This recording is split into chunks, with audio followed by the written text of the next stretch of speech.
दोस्तों, कैसे आप सब। आशा करता हूँ अच्छे होंगे। चलिए स्टार्ट करते हैं। आज प्राचीन इतिहास का एक टॉपिक है जिसका नाम है सिकंदर। तो सिकंदर को केवल सिकंदर नहीं, उसको सिकंदर महान कहा गया है। तो उसके पीछे रीज़न है कि सिकंदर को सिकंदर महान क्यों कहा गया है। तो उसको एक कहानी के माध्यम से समझने का प्रयास करेंगे। इससे पहले मैं बता देना चाहता हूँ कि सभी सब्जेक्ट का चैप्टर वाइज प्लेलिस्ट बना दिया गया है। आप लोग उसमें जा करके प्लेलिस्ट में जा करके चैप्टर वाइज वीडियो देख सकते हैं। एक वीडियो को 2 बार 3 बार देखिए, समझने का प्रयास कीजिए, दोस्तों को शेयर कीजिए, सब्सक्राइब बढ़ाने का प्रयास कीजिए। चलिए स्टार्ट करते हैं। पहले सिकंदर के कहानी को समझते हैं। तो देखिए सिकंदर का सबसे पहले कहानी क्या है कि देखिए वो एक बहुत जिद्दी थे। ठीक है, वह जब जन्म से ही बहुत जिद्दी एक आक्रमणकारी के रूप में साबित हुए हैं। तो देखिए सबसे पहले उसके द्वारा आक्रमण किए गए क्षेत्र के बारे में समझते हैं।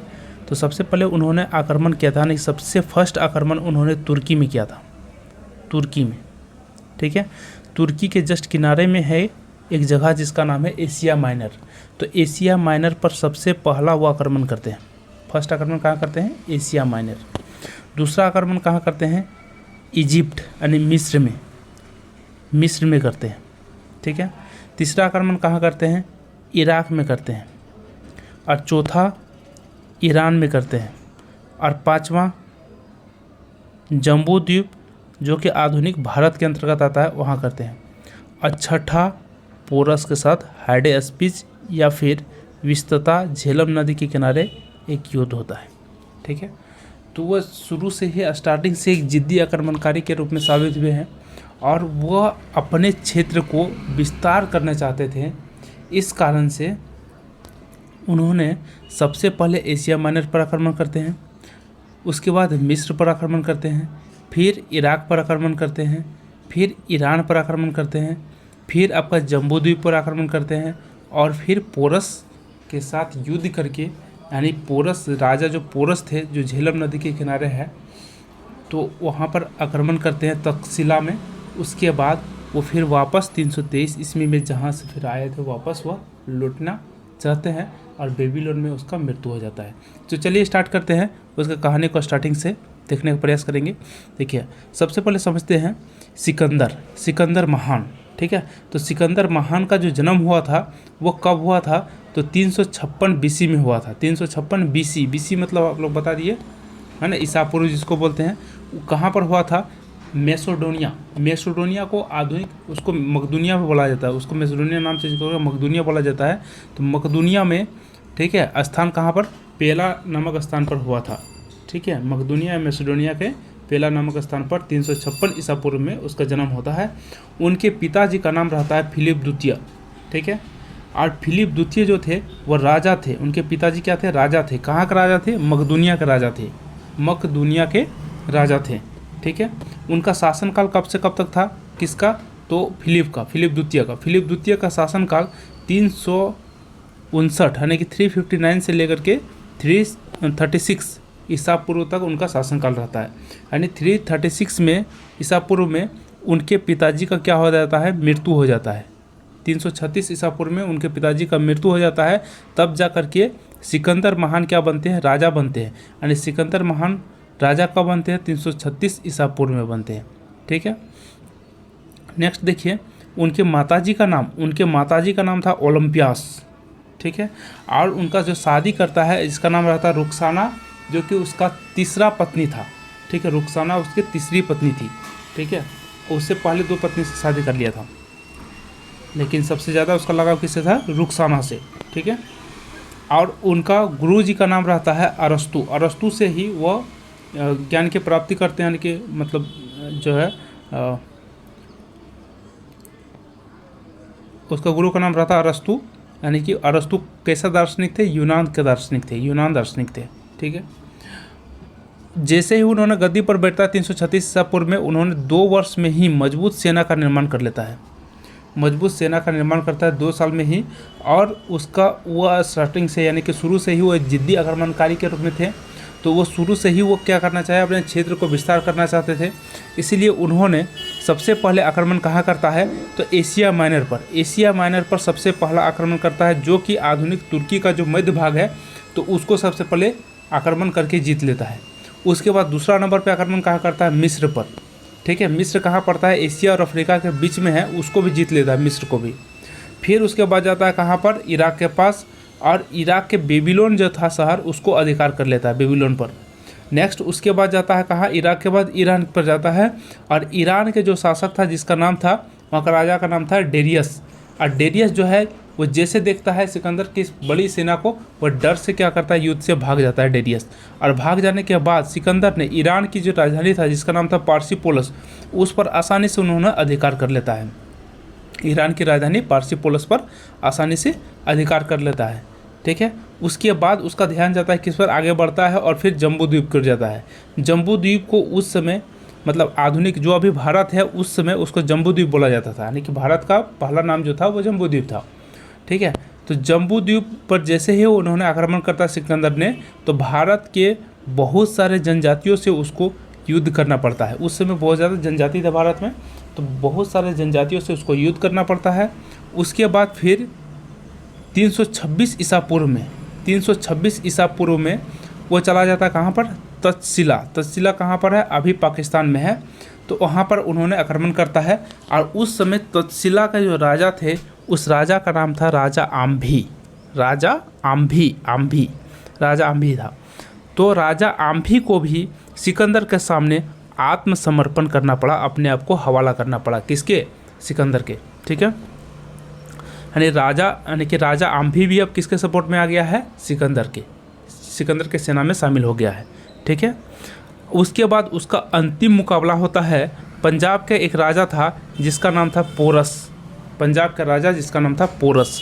ठीक है, अब पोरस जो राजा था और राजा आम्भी दोनों एक दूसरे के परम शत्रु थे। ठीक है, यानी कि राजा आम्भी जो था, राजा आम्भी अपने आप को पोरस का परम शत्रु मानता था, यानी परम शत्रु था कौन, पोरस। ठीक है, इसीलिए राजा आम्भी ने सिकंदर का साथ देता है। ठीक है, सिकंदर का साथ देता है कौन सा युद्ध में, जब उन दोनों के बीच में, किसके बीच में, सिकंदर और पोरस के बीच में जो हाइडेस्पिस का युद्ध होता है झेलम नदी के किनारे, जिसका झेलम नदी का पुराना नाम विस्तता था, विस्तता या झेलम नदी के किनारे हाइडेस्पिस का युद्ध होता है सिकंदर और राजा पोरस के बीच में। ठीक है, तो उस समय सिकंदर का साथ कौन देता है, राजा आम्भी देता है। ठीक है, क्योंकि उस युद्ध होने से पहले राजा आम्भी सिकंदर के सेना में शामिल हो चुका था, और इस कारण से सिकंदर क्या होता है, जीत जाता है। किससे, राजा पोरस से जीत जाता है। ठीक है, और जीत जाने के बाद फिर सिकंदर ने आगे बढ़ना चाहा, लेकिन उस समय भारत में मगध जो राज्य था तो उसका शासक का नाम था घनानंद, यानी घनानंद का शासक था, और घनानंद की सेना बहुत ही मजबूत सेना थी। तो सिकंदर का जो सेना था, तो उसको सिकंदर की सेना जब स्थानीय सेनापतियों से जब बातचीत कर रहा था, तो स्थानीय जो सेनापति था उसको सिकंदर के सेना को आगे बढ़ने से मना किया, क्योंकि उन्होंने बताया कि आगे बढ़ने से एक मगध का साम्राज्य है जो काफ़ी विशाल है और उसके सेनापति काफ़ी संख्या में है, और उससे जीत पाना बहुत ही मुश्किल है। इस कारण से सिकंदर का जो सेना है वो आगे बढ़ने से इनकार कर देता है और बोलता है आगे हम लोग नहीं बढ़ेंगे। इसीलिए सिकंदर को फिर वहीं से वापस लौटना पड़ता है, और वह 10 जून 323 ईसा पूर्व में वापस लौट जाता है, और बेबीलोन शहर में जा कर के उसको मलेरिया का बुखार हो जाता है, जिस कारण से उसका मृत्यु हो जाता है। ठीक है, तो उनके द्वारा इतना युद्ध किया गया, और इतना युद्ध करने के बाद हर बार उसको जीत ही मिला है। इस कारण से सिकंदर को केवल सिकंदर नहीं, उसे सिकंदर महान कहा गया है। उसे अलेक्जेंडर द्वितीय भी कहा जाता है, उसे सिकंदर महान भी कहा जाता है। तो सिकंदर ने अपनी सेना को आगे बढ़ने के लिए उत्साहित किया, परंतु उसकी सेना मगध की सीमा ने घनानंद में प्रवेश करने से इनकार कर दिया। सिकंदर वापस चला गया। 10 जून 323 ईसा पूर्व को उसका मृत्यु हो जाता है बेबीलोन में मलेरिया के बुखार आ जाने के कारण से। देखिए, इतना जो सारा चीज़ जो करता है, यानी कि सिकंदर जो राजा बना था वह केवल और केवल 20 साल की उम्र में राजा बना था। ठीक है, केवल 20 साल की उम्र में राजा बना था। देखिए, उसके द्वारा किए गए आक्रमण सबसे पहले कहाँ पर, एशिया माइनर, उसके बाद कहाँ पर, मिस्र, उसके बाद इराक, फिर ईरान, फिर हो गया जम्बू द्वीप, उसके बाद यहाँ पर पोरस की सेना के साथ पंजाब में युद्ध होता है, उसको भी हरा देता है। और फिर ये वाला हो गया आपका पोरस, ये वाला झेलम नदी यहीं पर है, यहीं पर युद्ध हुआ, ठीक है। उसके बाद फिर क्या हो गया, यहाँ से हम लोग देखने, ये आया था यहाँ से मकदूनिया से, तो यहाँ से लेकर के इतना बड़ा क्षेत्र को वो जीत लेता है अकेला, 20 साल का एक युवा अवस्था लड़का, ठीक है। इस कारण से उसे अलेक्जेंडर द ग्रेट कहा गया है, उसे अलेक्जेंडर द्वितीय कहा गया है, अलेक्जेंडर महान कहा गया है, उसे सिकंदर महान के नाम से जाना जाता है, ठीक है। अन्य बातें देखते हैं उसके बारे में। देखिए, सिकंदर का जो सेनापति था उनका नाम था सेल्यूकस निकेटर, ठीक है। उसका जल सेनापति था जिसका नाम था निर्याकस, ठीक है। और उसकी सेना ने ब्यास नदी को, यानी पंजाब के किनारे जो ब्यास नदी है उसको पार करने से क्या कर दिया, इनकार कर दिया था, याद रखिएगा। उसका जो प्रिय घोड़ा था जो हमेशा युद्ध में जाता था, तो उसी घोड़ा में सवार होकर जाता था, तो उस घोड़ा का नाम था बुसेफालस, कोई बुक में उसको बाउकेफला भी लिखता है, ठीक है। और उसी के घोड़ा के नाम से ही उन्होंने बाउकेफला नामक एक नगर बसाया था, बुसेफालस या बाउकेफला, याद रखिएगा। नेक्स्ट है कि भारत से वापस लौटना, कब, तो 325 ईसा पूर्व में वो स्थल मार्ग द्वारा भारत से वापस लौट जाता है, और 323 ईसा पूर्व में वो कहाँ पहुँच जाता है, बेबीलोन शहर पहुँच जाता है, जो उसने पहले से जीत के रखा था, और उसी शहर में जा कर के उसका मृत्यु हो जाता है। बता देना चाहता कि उसके सेना में घोड़ सैनिक की संख्या 5000 था, और पैदल सैनिक की संख्या 30,000 था, जो काफ़ी अधिक था, ठीक है, मजबूत सेना था। उसका अन्य नाम था, इसका नाम था अलेक्जेंडर द्वितीय, या फिर अलेक्जेंडर मैसेडोनिया के नाम से जाना जाता था, ठीक है। तो देखिए कुछ क्वेश्चंस है, उसको भी देखने का प्रयास करेंगे। देखिए, सिकंदर को सिकंदर महान क्यों कहा जाता है, ठीक है, क्वेश्चन है। तो इसका आंसर क्या होगा, सिकंदर को उसके उत्कृष्ट सैन्य आक्रमण के कारण महान कहा जाता है, जिसने यूरोपीय लेखकों को चकित कर दिया था। 30 साल की उम्र में उन्होंने दुनिया के सबसे बड़े साम्राज्य की स्थापना की थी, जो आधुनिक पश्चिम और मध्य एशिया में फैला हुआ था, ठीक है। नेक्स्ट है, मैसेडोनिया के राजा के रूप में उसने 7 राष्ट्रों 2000 से अधिक शहरों को जीतकर लगभग 1000 मील की यात्रा की। माना जाता है कि सिकंदर किसी भी युद्ध में बिना किसी विजय के मारा गया था, ठीक है। नेक्स्ट है, सिकंदर भारत से कब आया था। सिकंदर जो था भारत से कब आया था, भारत में कब आया था, तो 326 ईसा पूर्व में, 326 ईसा पूर्व में जब वो पोरस के साथ युद्ध करता है, तो उसी समय वो क्या होता है, भारत में प्रवेश करता है। नेक्स्ट है, सिकंदर और पोरस के बीच वह युद्ध किस नाम से जाना जाता है, तो उसको कहते हैं हाइडेस्पिस के युद्ध के नाम से जाना जाता है। उसको झेलम का युद्ध भी बोलते हैं, उसको विस्तृता का युद्ध भी बोला जाता है। सिकंदर के पत्नियों के क्या नाम थे, तो उनका पत्नी का नाम था, देखिए, रुखसाना जो था उसका तीसरी पत्नी था, और उसका 2 अन्य पत्नी भी था, ठीक है, लेकिन इसी से वो सबसे ज़्यादा वो प्रेम करता था। नेक्स्ट देखिए, सिकंदर के घोड़े का नाम क्या था, तो उसका घोड़े का नाम था बुसेफेलस, कोई बुक में बाउकेफला भी लिखता है, ठीक है।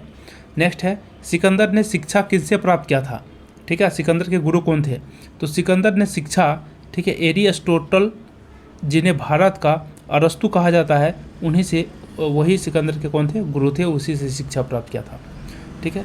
सिकंदर ने शिक्षा किनसे प्राप्त की थी, सिकंदर के गुरु कौन थे, ये तो हो गया, अरस्तु थे।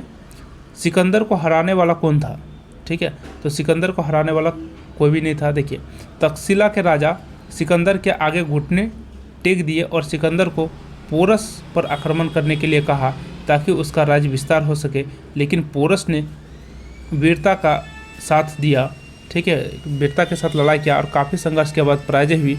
इसमें सिकंदर की सेना को भारी नुकसान पहुंचा।